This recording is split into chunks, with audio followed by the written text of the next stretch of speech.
hope you don't mind my eavesdropping, but I can hear that you, your friends, and your colleagues are still discussing last Friday's episode of The Real Housewives of Durban. So let me just sit right here and we can all have this chat. Now first, please tell me that Londy and Jojo were not actually being serious about that intervention with Nonku. Surely this was just a drill, because everything about that intervention, from planning to execution, was headed full speed towards failure. So let me stir my coffee and we can unpack. I think Jojo's heart was in the right place. However, all that good heart in the right place and good intention was all for nothing because Mrs. Jojo was not strategic in how she approached Miss Nonku. A few episodes ago, the ladies poured their hearts out to one another and built a personal connection on their shared experience of surviving abusive marriages. So since Jojo had managed to scratch the surface to see past the huge persona that Nonku presents, it would have been a lot more sensible for her to ride on that in order to ease into the conversation of Nonku's excessive drinking. So I'm not quite sure how she thought that the idea to invite Jojo and Londie could have been a good one. Londy herself was reluctant to be a part of this conversation, so I'm lost as to why she eventually went against her better judgment and got herself involved in this intervention. Because I, for one, can find 3 glaring reasons why she had no business participating in that talk. 1, she's new and does not know Nonku well enough to bring up or chime in to such a tough and personal conversation with her.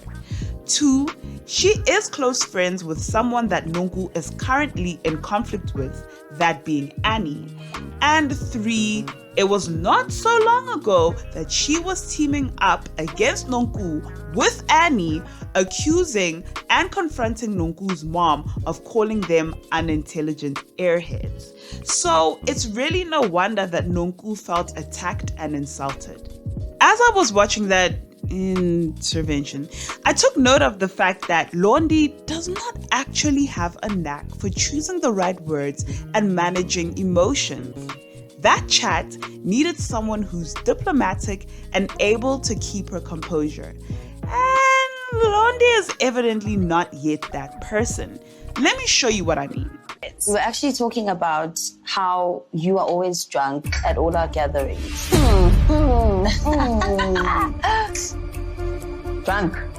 It's a big word. Well, that's a pretty bad way to start a conversation, especially for such a heavy topic. This is not a rip off the band-aid kind of topic, but rather one that Londy needed to slowly ease into, be tactical about her angle of approach, and be calculated about the words she uses, because a quick search on thesaurus.com could have given her pages and pages of words that she could have used instead of the word drunk. She should have also not phrased that statement in such a way that it highlighted the fact that the other women have been speaking about Nonku behind her back, because that might be interpreted by Nonku as gossip and cause her to shut out and disregard anything that the ladies might raise thereafter, even if it is valid. Londy should have introduced that point by saying something like, "It has been said that," or "It appears as though," or "It has been noted that," or "There is concern about." See, this way of reporting is known as the impersonal passive voice or impersonal reporting, and it puts the subject or doer of the verb or action in the background, making them seem less active, and this achieves the purpose of making the people involved appear less antagonistic. It's more but you're telling me we are spending time together. It isn't unexpected that a person would get defensive during a conversation of this nature, and that emotions would inevitably heighten, leading to voices being raised.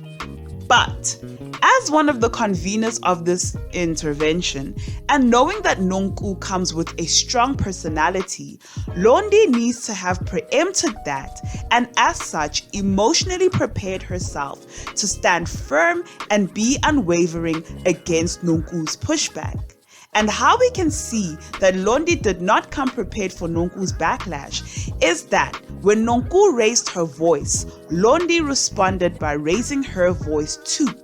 But any battle queen knows that the best way to maintain the dominance in a disagreement is to keep your emotions composed and at a steady, neutral level, especially when the other person starts whining and getting impassioned.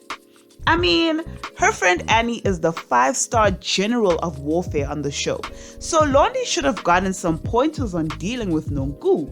Usamncane Londy, still young. Like Nonku said, Londy is still young, so perhaps she still hasn't gained the wisdom to master matters pertaining to human affairs. And I hate to agree with Nonku on this point because Londy and I are the same age. Failed interventions can actually do more harm than good, as they can lead to tensions escalating and possibly even push a person further into the destructive behavior you were trying to help them out of in the first place. As such, for their poor planning and poor execution, I give Londy and Jojo 1 out of 5 stars for this intervention. And yet the saga continues next week during the ladies' girls trip. And I'm very interested to see how this conversation will continue to unravel when the presence of Annie and the presence of La Choncho are thrown into the mixer. I am really enjoying watching The Real Housewives of Durban with all of you, and I thank you for the support and the engagement and growing numbers. But if there's any other show you guys are keen on getting commentary on, let me know in the comments, and this party can go on and on and on. But for now, I will continue to bring you more commentary on The Real Housewives of Durban Season 2. My name is Awande Zwane still, and you are watching If I Start to Talk, and I will see you on the next video.